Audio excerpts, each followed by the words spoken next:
तो रत्न भंडार चाबी रथयात्रा परदिन खोलने जाऊँगी अर्थात जुलाई 8 रे खोलने जाऊँगी रत्न भंडार चाबी।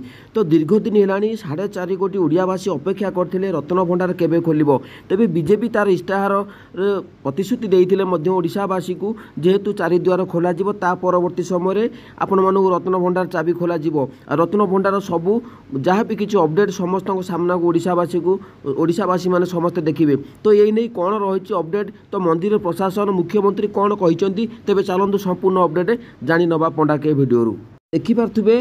तो बहु प्रतीक्षार अंत जुलाई 8 रे खोल रत्न भंडार। तो जो रत्न भंडार को नहीं विभिन्न प्रकार अपडेट अच्छी तो आपण मैंने जो जिनटी जानी ना तो आपण मैंने क्लीयरली अपडेट जानीपारे पंडा के वीडियो तेरे चैनल को जब नुआ चैनल को सब्सक्राइब करूँ जदि आपण मैंने जानवा चाहते प्रकृत में जुलाई 8 रे खोल कि नहीं रत्न भंडार चाबी तेरे निश्चित भाव में वीडियो देखूँ तेबे कौन रही अपडेट मुझे बर्तमान पढ़ी डिटेल्स अपडेट देदू जोटा कि आपण सुविधा हे टेक्निक अपडेट आपण मैंने जानीपारे।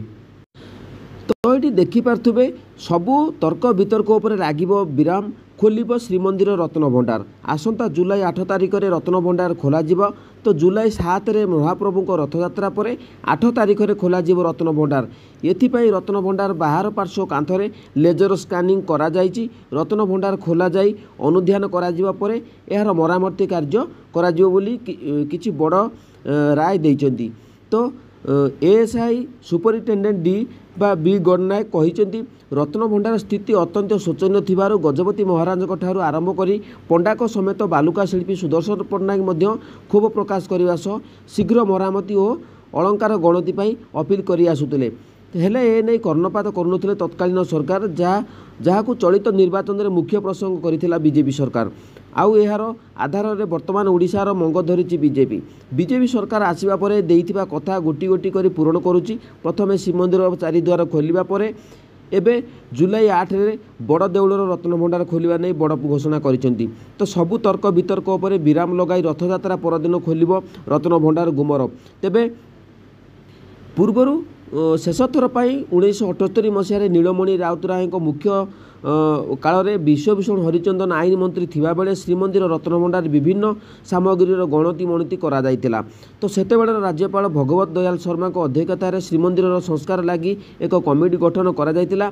एही कमिटी द्वारा से समय जो रिपोर्ट दि जायतिला ता ए पर्यंत संपूर्ण भाव कार्यकारी होई नै।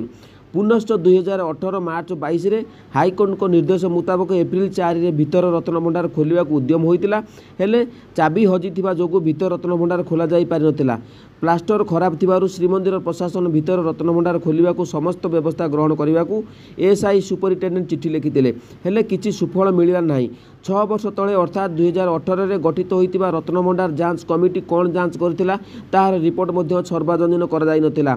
जहाँ नहीं सरकार आसवा पर रिपोर्ट हस्तगत होइछि जो रत्न भंडार स्थिति अत्यंत शोचनीय बोली जनापड़ी जहाँ 6 वर्ष तले होइथिबा जांच रिपोर्ट अनुसार कहीं सेतेबेले कौनसी कार्यानुष्ठान नियागला नहीं बोली प्रश्न सृष्टि करछि।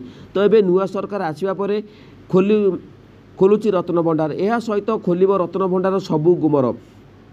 तो निश्चित भाव में जेहेतु आपण मैंने रथयात्रा परदिन अपेक्षा करूँ वर्तमान समय तो कमिटी कथबार्ता चली वर्तमान समय तो आपण मैंने सबू अपडेट जानीपारे तो केतेबेले खोली कौन ना तेरे देखा बाकी रहा जेहेतु ये रत्न भंडार जुलाई 8 तारिख दिन खोला जाउची कि नहीं। तो आपण मानक जदि वीडियोटी भल लगे तेरे चैनल को सब्सक्राइब करूँ कारण सब अपडेट किसी ना कि आपण मैंने जाना पाउथे मो चैनल तेबे आगामी वीडियो आपण मैंने देखा पाइबे रत्न भंडार कौन अपडेट नुआ अपडेट आसूची। तो आपण मैंने चैनल को सब्सक्राइब करूँ सब नुआ नुआ अपडेट आपण मानक निश्चित भाव में पंडा के तरफ आपण मैंने देखा पाइबे।